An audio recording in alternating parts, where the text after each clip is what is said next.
Welcome to Club Soda's Mindful Drinking Festival. We're online, global, and as always, absolutely free. Hi, I'm Drew, and I'm one of the co-founders of Club Soda. And I'm Laura, the other co-founder of Club Soda. We help you change your drinking in ways that help you live well. So whether you're looking to cut down, stop for a bit, or quit, you can find what you need from podcasts and books and courses on joinclubsoda.com. This festival, we've brought you an amazing lineup from over 100 people from across the world. And our programme this time really is global. Every day starts down under with me, Sarah. As well as organising the festival in Australia, I spend my time looking for alcohol-free alternatives and tips for people who choose not to drink, but who still want to live a social, fun and adventurous life. And I'll be wrapping up each day here in the States. I'm Amanda, your US festival host and coordinator, and I'm also a mindset coach who helps women change their relationship with alcohol so that they can start living their most authentic life. Each day with a rolling programme of inspirational panels, conversations, social events, and opportunities to discover new low and low alcohol drinks. So whether you want inspiration to change your drinking, Or to connect with other people, or you want to discover and enjoy a new low and no alcohol drink, The Mindful Drinking Festival is for you. cheers! cheers! Cheers! cheers.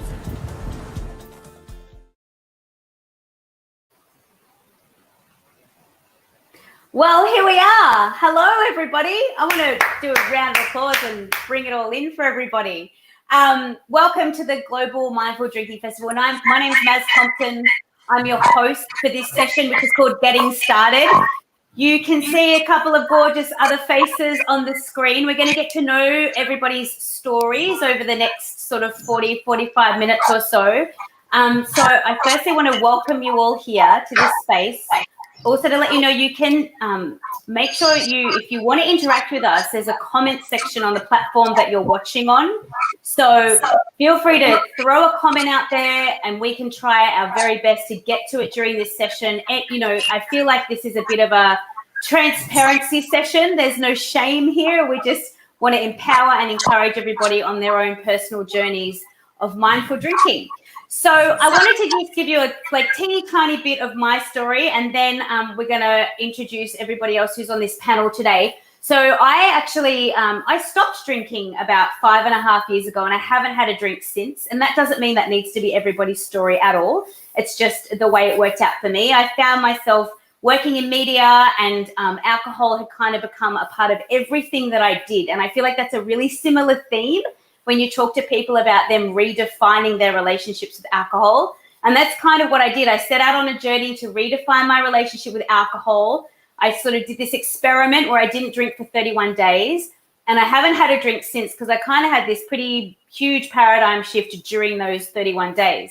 I then wrote a book about it called The Social Rebellion, which sort of details how I went about redefining my relationship with alcohol so that I didn't feel powerless, that I was making an empowered choice about what I was doing in my spare time.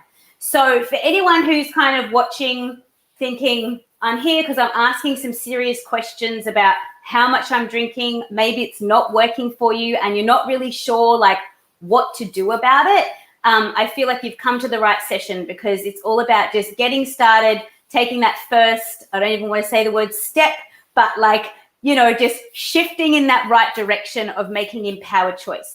So to open the session, let's introduce Dr. James Stewart. You've got the most official title on the screen.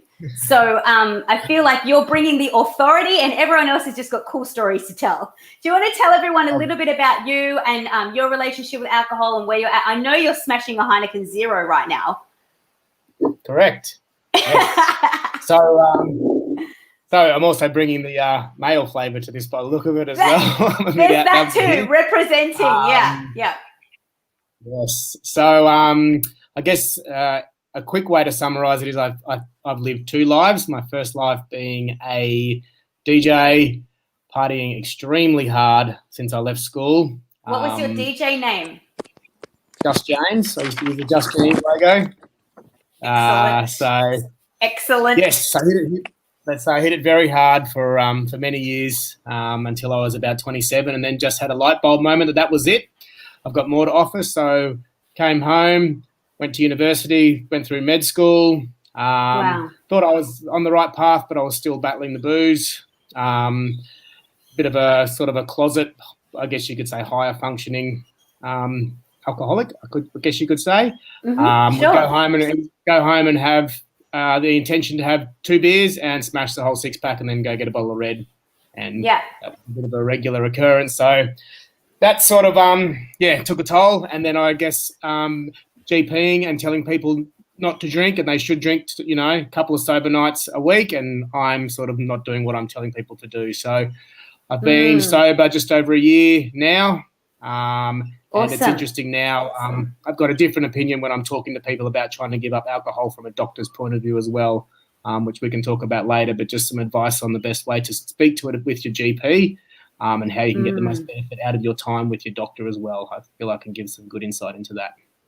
I'm going to ask this question to everybody because I get asked this a lot. I get asked, like, what was the rock bottom moment? That's usually how it's presented, right? And I don't want to ask you necessarily if you had a rock bottom moment, because I personally didn't have a rock bottom moment. I just had enough. I'd had enough. Yeah. But what was, I guess, the catalyst for you that that set you on this new path? I had a few leading up to it. I guess my drunk behaviour started getting worse. I kept blacking out. Wouldn't remember things. And probably the main moment, I was at one of my good mates' weddings, and they only served heavy beers. I couldn't handle the heavy beers, and at 9 o'clock I passed out in the middle of the wedding and threw up on myself. And prior to that, I got up and flipped the wedding cake over. So that was it. Wow. And that's was a good one. Probably wouldn't have done that if you were sober, right? Definitely not. No. I mean, there's extroversion, but that's like a different level of extroversion. I don't remember any of it, and I woke up in bed the next day, and I was out on the couch, and my wife comes out and just goes, "You're out of control. You're done. No. You're done. Tapping out." Yep. Yeah. All right, sit tight. Thank you for sharing your story. I'm gonna we've just lost Elaine's video, so I'm gonna just wait for her to try and get back so we can see her gorgeous face. I'm going to flick over to the other side of the screen where Sam is sitting up. You're in my top left screen, but I don't know where you are for everybody else. But Sam, do you mind sharing a bit about your journey and how you kind of got to seeking sobriety? Not at all. Mine is to get to where I am is quite a flip in personality and lifestyle. I also started off started young and started heavy. I and started drinking, had my first major drink around 15, and discovered that the drink made me become the person that I always wanted to be. So it shifted, it changed my personality, and it allowed me to be fun and witty, and it just gave me that extra confidence. And God, I'm hilarious when I'm pissed, and it just changed me, and I loved it. But I liked who I became, so I stuck with it, and boy, did I go for it. But I had basically 30 odd solid years of doing this, and the first years going through uni were great. I think I only went to uni because it was £1 a pint. And I bizarrely became a drug counsellor, that's what I was doing at uni, being a social worker specialising in addictions. Managed to get through that whilst being fairly wasted throughout all of it. That's pretty full on. So you were learning how to counsel people going through exactly what you were going through. Yeah, but at the time I didn't realise it was a problem because I don't have an issue. I'm just doing what I do. I'm young, I'm fun, it's great, I'm having a great time, and I'm not doing people doing. I'm not that addict that lives on the street or drinks out of a bottle or homeless or whatever of what an issue is. And it's not a problem. I'm just young. I'm having fun. And it wasn't. I didn't think it was a problem. I was, as James said, sort of functioning, and everything was going to plan. And I was finishing uni, and I did my masters and kept going, and blah blah blah. And on life went, and I changed countries and changed jobs and fell into media. So basically, got paid to get pissed, as they say. And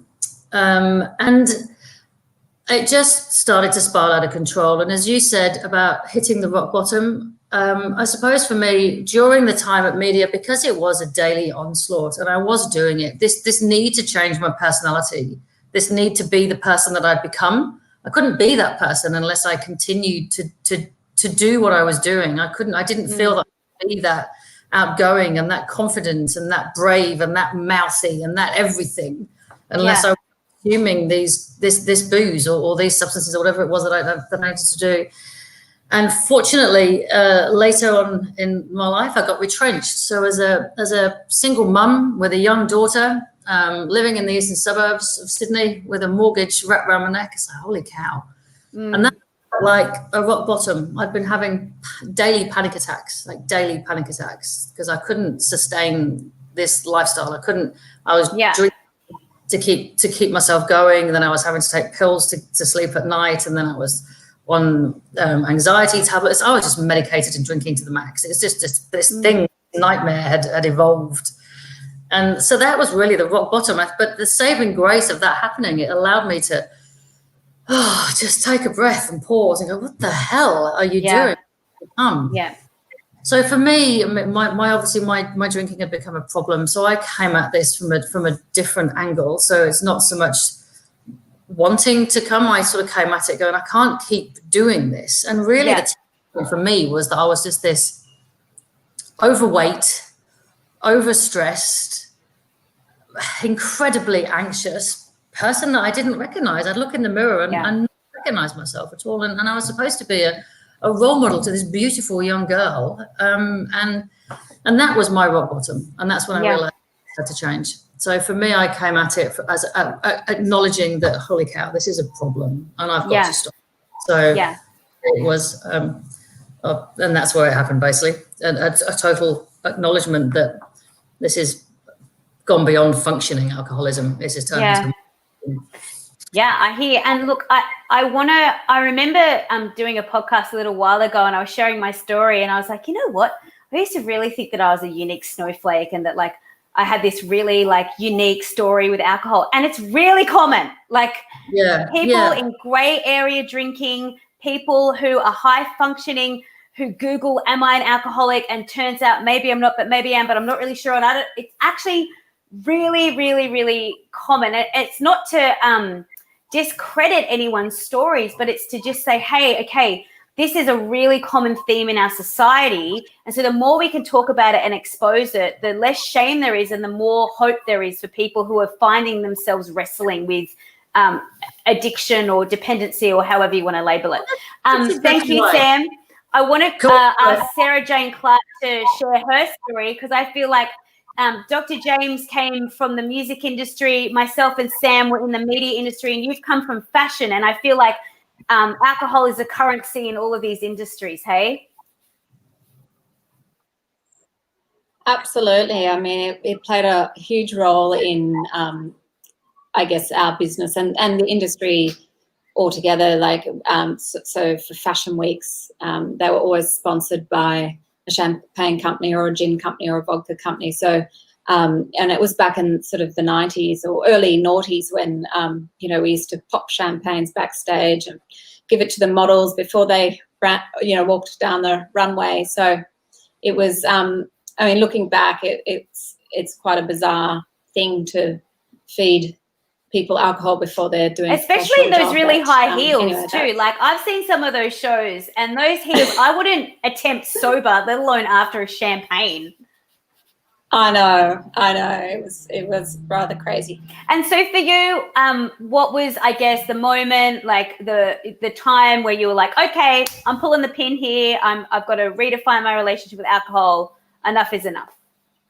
Yeah, look, I was always quite a good binge drinker, and I drank for about 20 years that way. So I was always quite health conscious.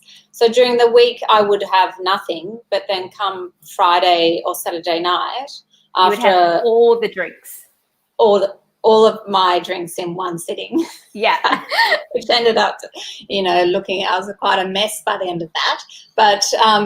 I guess for me, it was quite a big stress reliever. And also, I was in the media a lot as well. So I used to use it to get some confidence. I'm quite an introvert, so I don't really love being in big crowds nor in front of the cameras and things. So I used to use it as a little bit of a loosen up juice to get me going. But look, and then I just...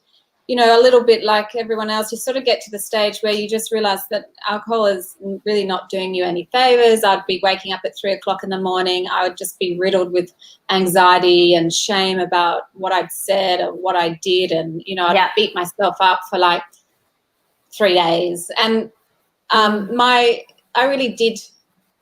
didn't have a rock bottom, as to speak. My life fell apart, but I did have this really beautiful, elegant party at my house, and I was like, okay, all week I was like, okay, I'm just going to have one drink, and I'm just going to be a really good, elegant host.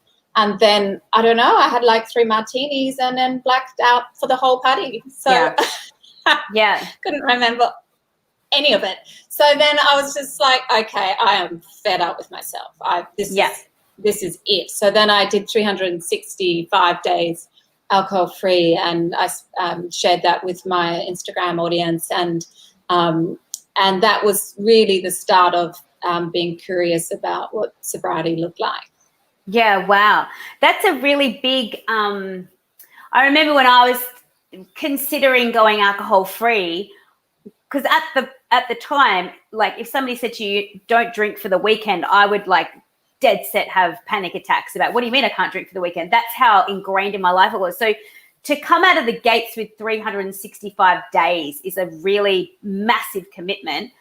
Is that just the kind of personality you are? You just have to go hard, go large. Let's do a year. I think I had reached the stage because I'd been trying to, for 10 years I was really struggling with it, but I didn't know how or where to look, or, I felt really stuck. And this was really pre the time where, now there's so many movements around this sobriety, but when at that stage, I just didn't know how to get unstuck in this habit I was in. So for me, it worked better for me to have a longer finish line than just to have a month, because I really need to transform my relationship with alcohol, and that allowed me to really have this space to really reflect inwards, really, don't you? You've got to really work out why you drink and the triggers. So many internal conversations. Thank you for sharing your story. Sit tight. I just want to hear quickly from Elaine. Hi, Elaine. Your video is back. You dropped off for a sec. Can you share with everyone your Soberhood journey, just briefly, just so we can get to know a little bit about you? And then I've got some questions for the whole panel. Yeah, awesome. Thanks a million, Maz, for having me. And my name's Elaine. I am from Ireland originally, and I live in Sydney now. And I run Soberhood, where I help women give up alcohol using mindset shifts. I gave up alcohol a year and a half ago, just over a year and a half ago now. I was going through a separation. I'd had a massive night at a Christmas party where I got sent home in a car, which I don't remember, and had to travel up the coast of Australia the next day to go to Christmas, like going away for Christmas basically, and it was 40 degrees in the car. Christmas traffic was in full swing. My partner and I were arguing, the aircon was struggling, and I had the hangover from hell. And my 2-year-old son was in the car, and my brain just did not compute, and I had a massive panic attack.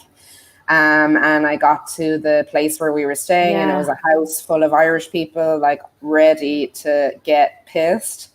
And I remember sitting in the bedroom, just looking up at the universe, like just saying, please make this stop, and I'll never drink again. So that lasted about 2 months, and I thought, sure, I'll have a drink. Like I forgot about it, but I didn't have a drink. I joined 1 year no beer. I read This Naked Mind. I joined all the Facebook groups. I just did everything I could just not to drink.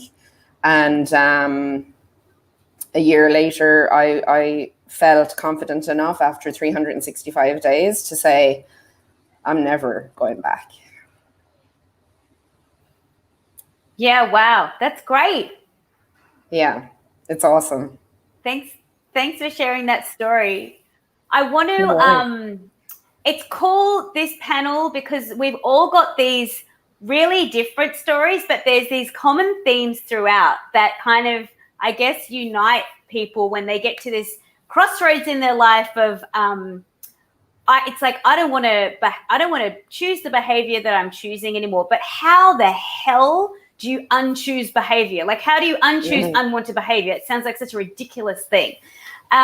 So I remember, for me, like, when I got to this point, I was like, I don't even know where to start. And this session is all about getting started. So I kind of want to focus on, like, what were the things that you guys did? And I'm going to go back around the screen and start with Dr. James Stewart again. Like, where did you go? What did you Google? Who did you ask? Who did you get on board? Who did you tell? Did you not tell anyone? Like, because there's no blueprint on how to do this, but if you want to figure it out, you have to be 100% committed to figuring out for you. That's what I feel anyway. Yeah. So the first thing I did was I signed up to do a marathon. That's a really big thing. And so I thought, right. It wasn't like the color run. It's like freaking marathon. Yeah, but I thought that's.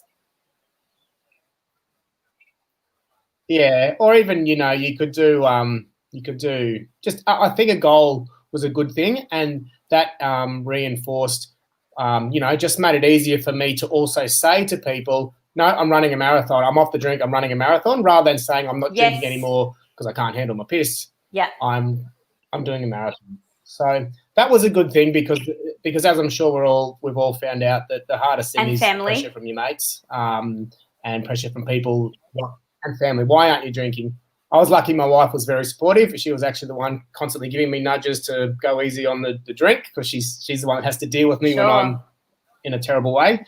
So signing up for the marathon was the first thing. And then at the end of it, I still really wanted a beer after work. I've grown up with, you knock off drink, you knock off work, you deserve a drink. So that's when I discovered the non-alcoholic beers. And that was just amazing. You can get home and have as many as you want and guilt-free. Wake up and you're fine. And so that really was the thing for me to do. Right.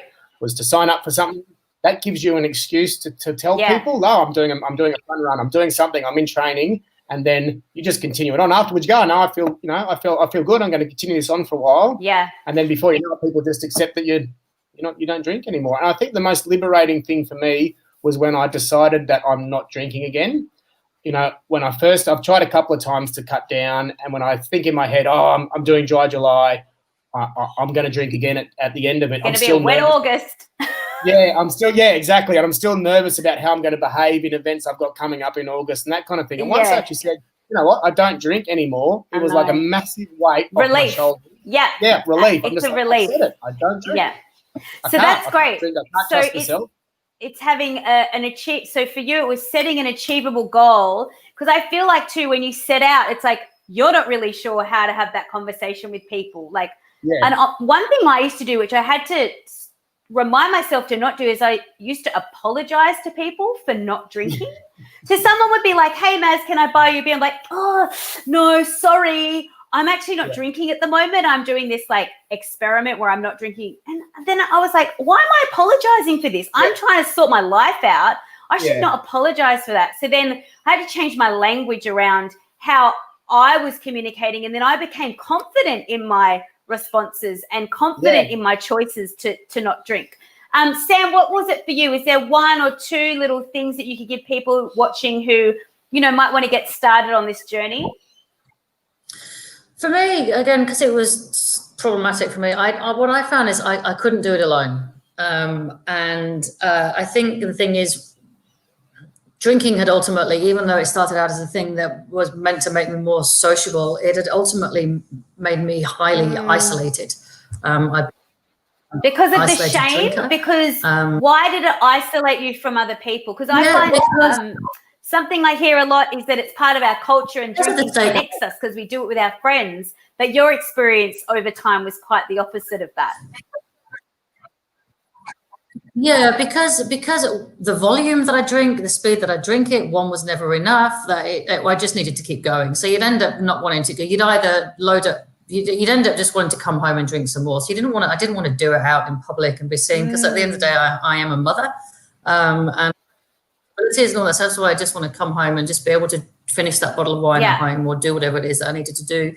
And I'd also so much weight that I was ashamed of myself. There was just so much guilt and shame wrapped in who I was and what I'd become that I just didn't want to be seen. It was I just turned into this horrific, hateful person that had more hate and shame on myself.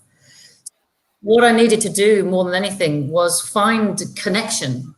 And that's really hard. It's really hard to turn outwards when you've just turned inwards. So I think the first thing is being able to acknowledge sort of where you're at and not beat yourself up for where you are. Just be able to acknowledge that you are where you are. Be kind to yourself. And I think it's been said before, just what your triggers are and start to look inwards and find what's going on for yourself and see what's happened. So I had to reach out to other people and help. So I needed medical help. So I needed doctors and psychiatrists, psychologists as well, to help me work inward to see what was going on, what was causing all this kind of stuff as well. But also other people that weren't drinking, because it is weird. People around you do drink, and all my friends drink, and everybody drinks. So you do need to be able to talk to other people that don't drink as well. So you just don't feel completely isolated and alone.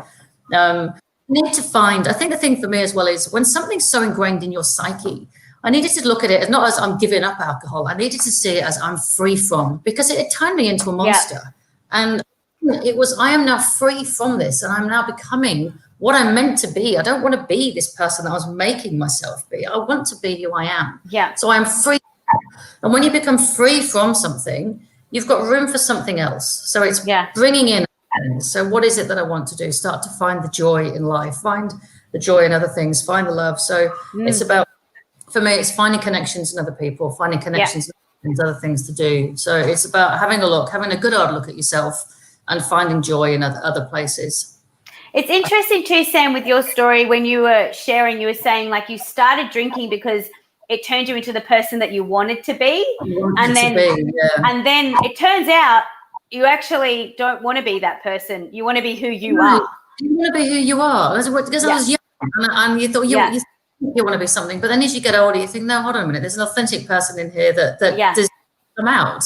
But you've got to, eventually, if you've been drowning that out for years, you've got to unpack that and allow that person to come out. So that's that's great tips. Sarah-Jane Clarke, what were your, I guess, sort of like 1-2 early sort of movements? I know you set a big goal of doing 365 days without alcohol. How did you set out to accomplish that? Well, actually, I actually declared it to all of my sort of Instagram followers, because for me, that kept me accountable. And also I didn't have to explain to all my friends what I was doing every time I saw them. So I sort of just got the message out. And there were a few friends that were a little bit put out because they had lost their drinking buddy. But there was also a lot of new connections that were made with people who prioritized other things in their life. Like, I started going for breakfast walks and talks, and rather than catching up in the pub, I would choose something a little bit more healthier, like yoga than breakfast or something like that. So that was great. And then I also did a lot of research and educated myself on the effects of alcohol and what it does to our body and our mind, why it is an addictive substance. The moment you start, you want more. And that helped me take the shame and, remove the shame and the blame from myself, because for a long time I was like, I'm the only person who can't sort of drink normally. So once that's sort of I did that with This Naked Mind and William Porter's book Alcohol Explained, and now I've started reading all the other.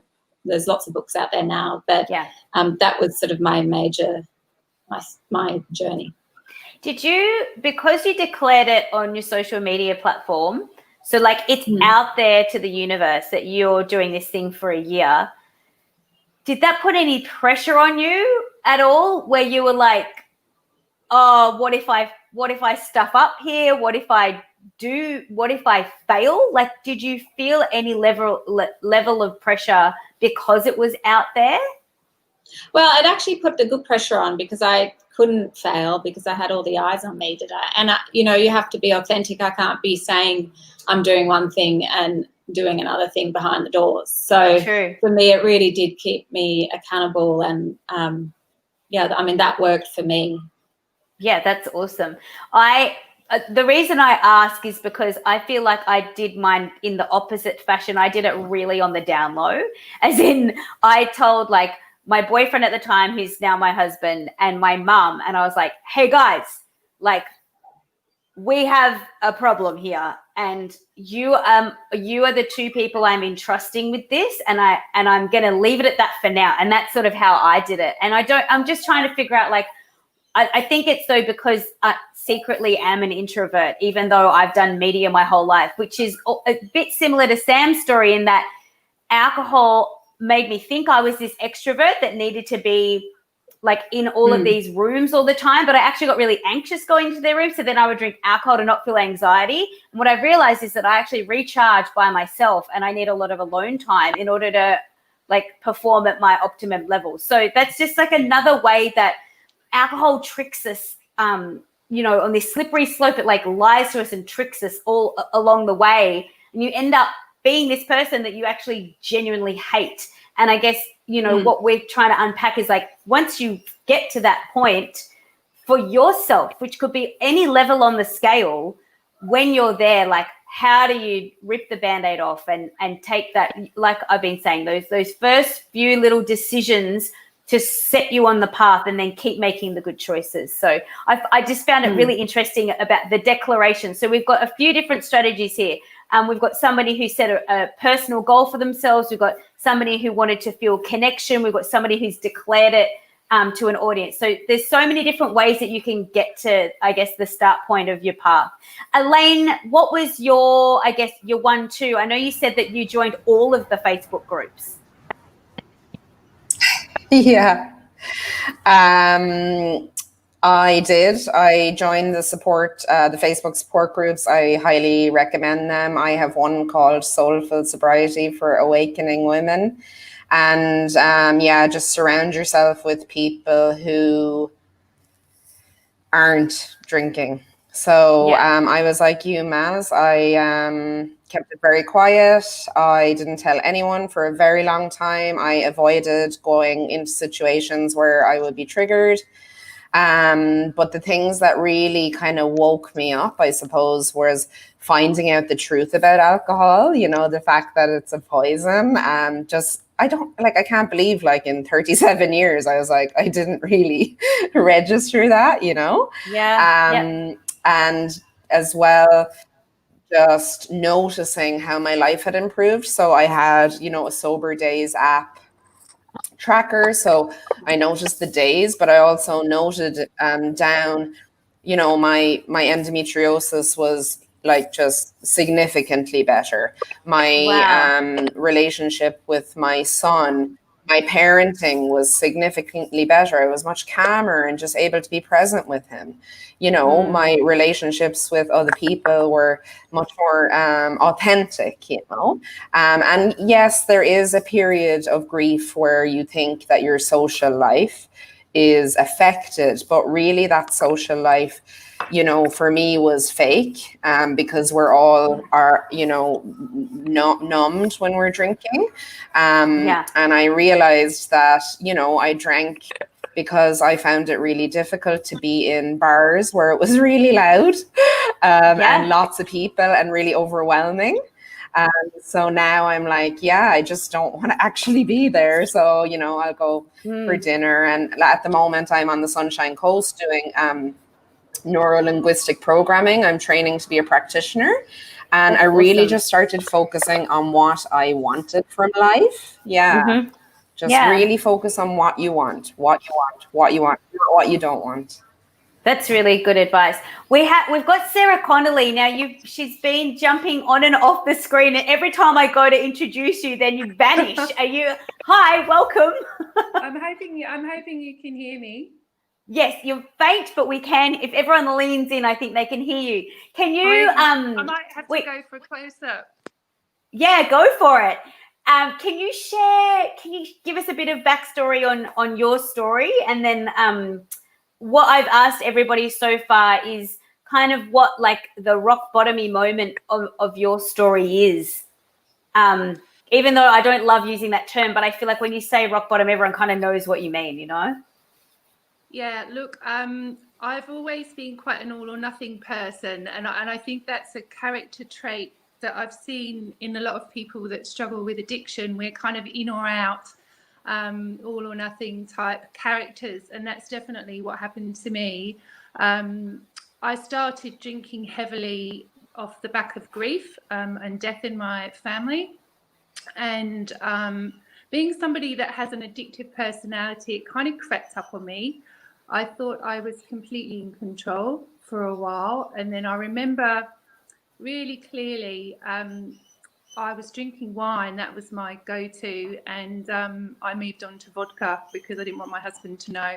And the minute that thought went into my head of, you know, this is something you're hiding, that was, I guess, that was probably my rock bottom moment, was that awareness that it was that bad that I felt I needed to hide it. And added to that, my father passing away and seeing my dad deteriorate. He was an alcoholic growing up, and just watching his demise as well was a big kind of wake-up call. So in my all or nothing way, I got back after his funeral and hopped myself into a 2-week rehab program, and it was extreme for me at the time. I didn't feel perhaps that I really needed to be there, but I just felt that it was something that I had the time and the willingness to do, and wanted to learn from the best. So I went in, did 2 weeks intensive, and thankfully I have not wanted to have a drink since, because I'm really enjoying the joy of sobriety, the clarity, the calm, the people, the community, and waking up every day feeling amazing. Thank you for sharing. And so again, like your story, there's these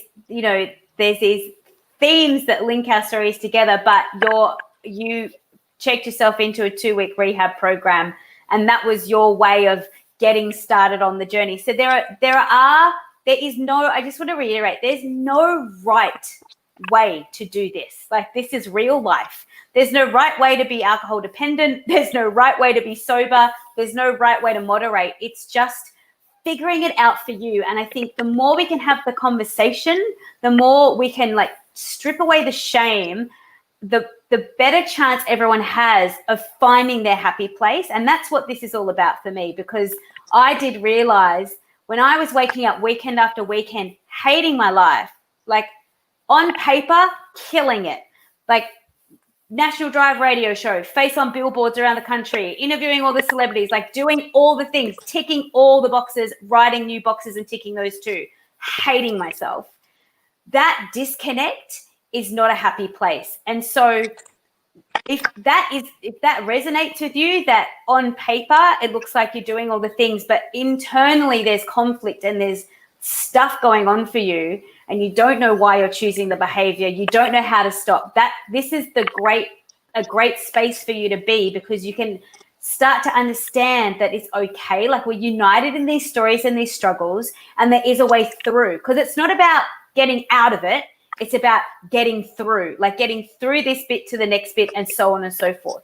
I want to just whip around. I've got 2 more questions. The first one I want to start with is, what was your biggest fear on the day before you had started your sobriety journey? Because for me, I dead set was like, I think I'm going to die. Like, I don't even understand how to function on this planet without getting wasted. Like, I legitimately do not know. I'm going to be so bored. I'm just going to become this like hot water bottle hugging recluse on a weekend. And like, I am just going to be so far from the Maz Compton that I wanted to be. And all of those things were lies. All of those things did not happen. I did not die. I do love my hot water bottle, but it's okay. So I want to ask everyone what the fear was going into, because I don't want anyone watching this to let the fear stop them from going forward. And it's not like, for me anyway, like I was terrified of this decision, but I still, like, I felt the fear and did it anyway. So I just want to know if that's a common theme with our stories as well. James, we'll start with you. Sorry, I'm just trying. My internet is a little bit slow, so I just got the question then. So, biggest fear about stopping drinking? Journey stopping drinking. Yep. Is that what the question was? I guess how first was what my mates would think of me, and it was a fear of letting people know that I guess had lost the battle with alcohol in a way they would think I was maybe soft or something like that. I guess that was my fear, and saying people, you know what, I can't drink, I have a problem, was my biggest fear, and letting my mates know that. I was scared what they would think of me, but to be honest, everyone's so supportive, and a few of them actually probably said, yeah, you know what, you probably did. Yeah, wow. You're a bit loose. So, and then and all those fears, once you say it, it's not bad at all. And once you get into the groove of things, you can still have fun. You can still, it's not a big thing. So it was hard initially just saying it, but no, I think you find that you doubt your friends a lot more than you should, because really once you say it, everyone's. I found that too. That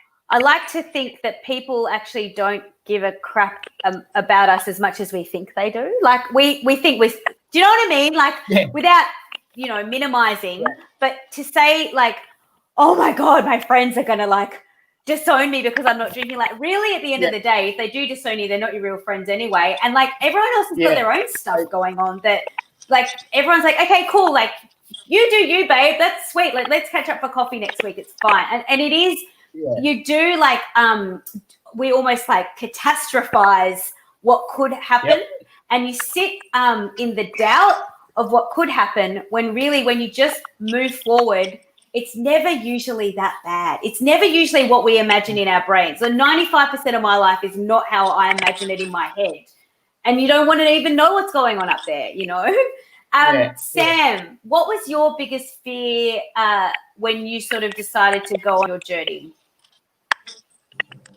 You're spot on, Maz. It's exactly that. Most people are too self-absorbed in themselves to know what the hell is going on with you. So that you, even if they were the bar drinking, they'll have forgotten within 2 seconds that you're not drinking. The fear was real. The fear was really real. My fear was really, who the hell am I without booze? Like what's left, and who am I going to find? It's been amazing. As each day of sobriety came through, just an absolute treasure arose. Like that, the ability to find joy every day was such a relief. Just to be able to feel it again, just to be able to get the feeling. The fear is absolutely real. The fear of losing your mate, the fear of not knowing who you are, and it's real. But you know what? And you spot on it. It's not like that. It's quite the opposite. You find yourself really easily, and you find who your mates are, and you find new people and new things to do. It is such a joy on the other side. Thank you, Sarah. Really, what was your biggest fear? I can imagine just rehab in general. That sounds like that's a big place to go. Yeah. It was terrifying. I'm hoping you can hear me. I think I've got a lag. Can you guys hear me? Yeah. Yes, rehab was terrifying, but what was more terrifying was not doing it and staying where I was. So for me, there was no option. I needed to do it. I was almost oddly excited about it because I wanted to be free. And so although there was this fear around, like Sam was saying, that who am I without alcohol, I was actually really excited to discover who that person was. And I wouldn't go back for any moe in the world. I think it's a terrifying prospect, and I get that people watching, if you're just starting out, it is really scary because you do not know what what's going to happen and how it's all going to turn out. But I think just watching the people in this festival that have got to moderation or given up altogether, some of the happiest, loveliest, kindest people that I've ever come across. And I think there is a light at the end of the tunnel. You've just got to get through that tricky bit. First 3 months. And then first 3 months. Yeah. Yeah. Sarah-Jane. Yeah, the first 3 months. Sarah-Jane, your biggest fear? Universal Declaration of Sobriety? My biggest fear was I ever going to have fun again? Yes. Like, I just felt like, I really associated alcohol with fun. And it took a lot of time to unpack that belief. And then, now I know that it's not the alcohol that provides the fun. It's my friends and the people I'm hanging out with and, the place I'm in. So it's that took a long, long time for that sort of mindset shift to happen. And also, how was I going to cope in a room full of people without having my, cup of personality? So, it was, and my social anxiety and what was going to happen. And then, it's just practice makes perfect. And as you were saying, Maz, it's like people aren't really focused on you. They're just interested in their drink, making sure that they've got enough drinks. Yeah. And, to your point, we create these big stories in our head that, they're going to say, oh, why aren't you drinking? But in fact, most people are very supportive of that. That's so interesting that you say most people are supportive. There are some that aren't, though. I don't know if you guys found this in your stories, but I legitimately had like a grown man yell in my face at a friend's housewarming party because I didn't want to do a shot of tequila. I was like, dude, I haven't had a drink for 3 months. I'm not drinking. And if I'm going to have a drink, it sure as hell is not going to be a shot of tequila at 3 p.m. And this person got so mad, like really vocal. And what I've since realized is that I think when you do this, when you make a statement about anything, but we're talking about alcohol, when you say, I'm not going to do that thing, you hold a mirror up to the person that you're talking to, and they do not like what they're seeing in the mirror, and that's what they're pissed off about, because they're not upset about your choices. They can't be. They're your own choices. You're allowed to not have a drink. It's okay. But the person who's yelling at you about that is the person who's not comfortable in their own skin, making their own choices, and you're not being confrontational, but you're like, hey, I'm on this journey and I'm not drinking and I'm cool with my choices. Why are you mad at me, kind of thing? So I definitely, there are a handful of incidents that happened sort of over the first sort of 12 months, I think, where there were, a few incidents where I was like, this is really interesting. Like, people are really mad at me for not drinking, but that's funny. Anyway, thank you, Sarah-Jane. I want to ask Elaine, heading into it, what was your biggest fear? Well, just lots of fears, and that's why it took me so long to actually stop. But just like that I would be a social pariah, that people would judge me, excuse me, and just think that I was no fun anymore, that I had no personality without drinking, that parenting would be really hard because I wouldn't have my release at 5 o'clock, that I would just be like I'd grown a second head. And in fact, none of them were true. I've literally not had one person not support me. People have supported me 100%. The ripple effect has been unreal. My 62-year-old father has given up drinking. My best friend has given up drinking. My parenting is so much easier. Like, socializing is so much better. Like, I was actually, like, it was me the whole time. It was just that I was numbing me, and I'm actually way more fun. I can stay out later and dance longer and drive home and get up the next morning and go for breakfast. It's literally awesome. Like, do it. You will never look back. And I just want to say one thing about fear. Fear is your body telling you that you're about to do something awesome. I love that. Unless you're being chased by a bear or something, most of the time it's being chased by a bear is pretty awesome. That's kind of an awesome thing to do. Be chased by any sort of animal. I love that. Should be on a t-shirt. I really like that. Can you say it again? Fear is your body. Just that fear of doing something that you kind of want to do or you think you should do it, because that's your body telling you that you're doing something awesome. You're about to do something that is life-changing. I love that. We're going to wrap up we've got about 9 minutes to go. So this is the finisher, because we have been talking about fear and this session is about getting started. So I want everybody, if they can, to share, and I've got an extra question for you, Dr. James, the benefits that you've experienced. We've heard some of them, but let's go into a little bit more detail about how freaking awesome it is when you just have never going to have a hangover ever again in your life. But James, so I would love to know and this is you personally, what you've experienced. So, anything from marital bliss to losing a ton of weight or whatever it was. Talk about those benefits, but from a doctor's point of view, if we can just utilize the fact that we have a doctor on the panel, from a health perspective as well, when you give up alcohol for any amount of time, can you sort of, I guess, maybe like run through really briefly just the physical, like flat out physical benefits? So like less feeling and more like sciencey, the scientific feeling. I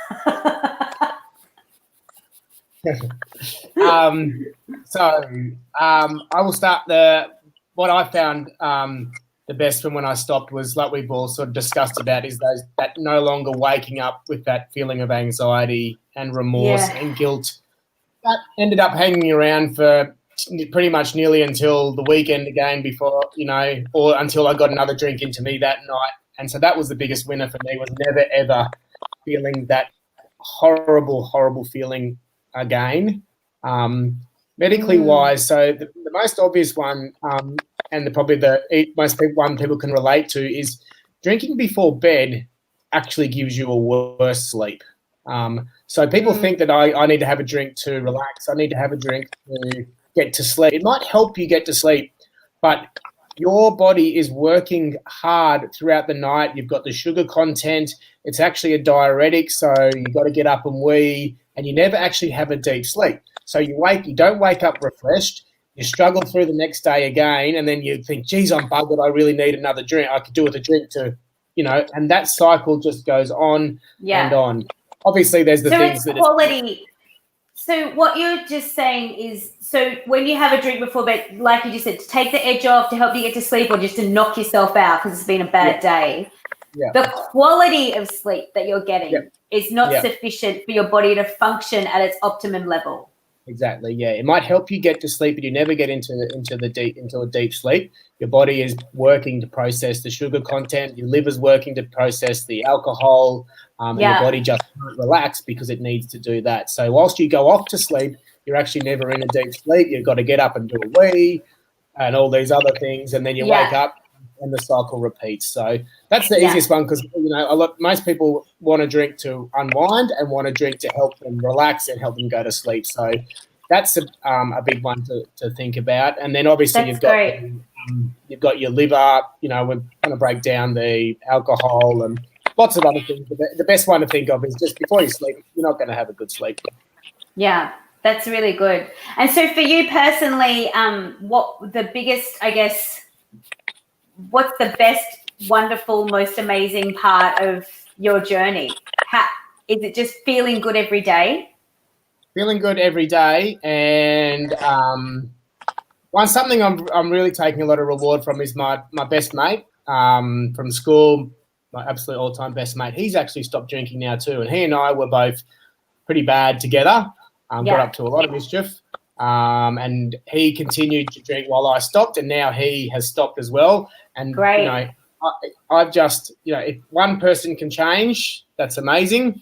So that's probably the biggest benefit I've got so far, is having my best mate make the change as well.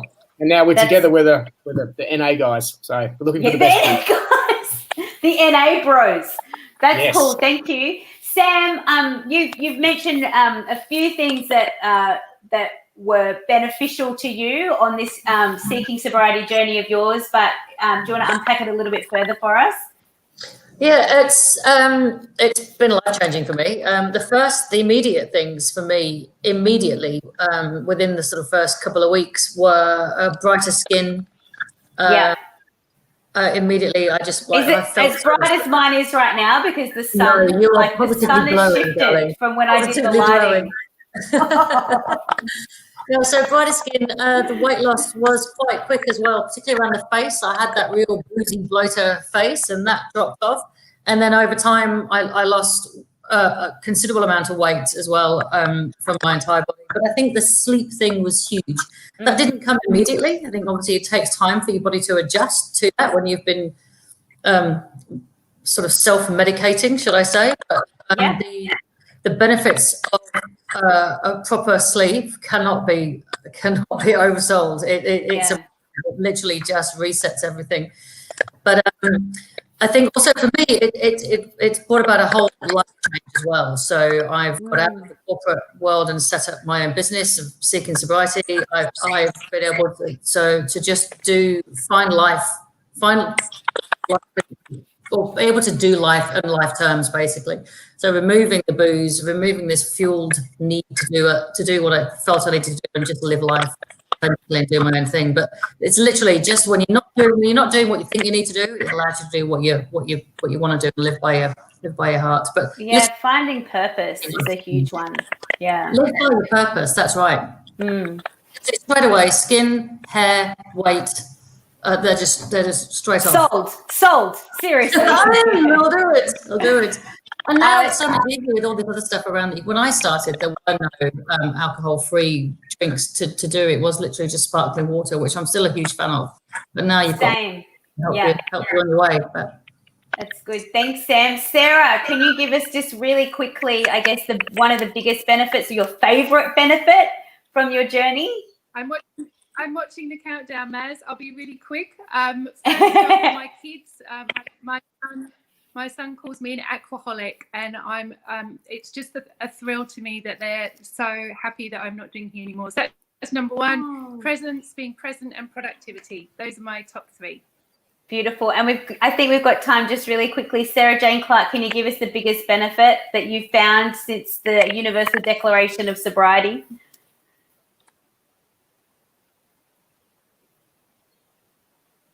There she is. I think for me, it's definitely a deepening of connections between my loved ones, between my partner and my friends, and it's just so much more real and so much more authentic when you remove alcohol. It is.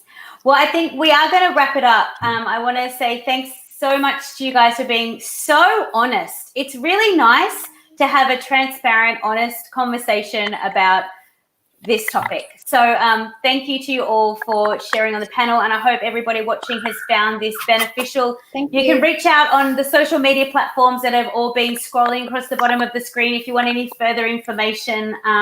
But yeah, wish you all the very best in health and happiness, and we'll see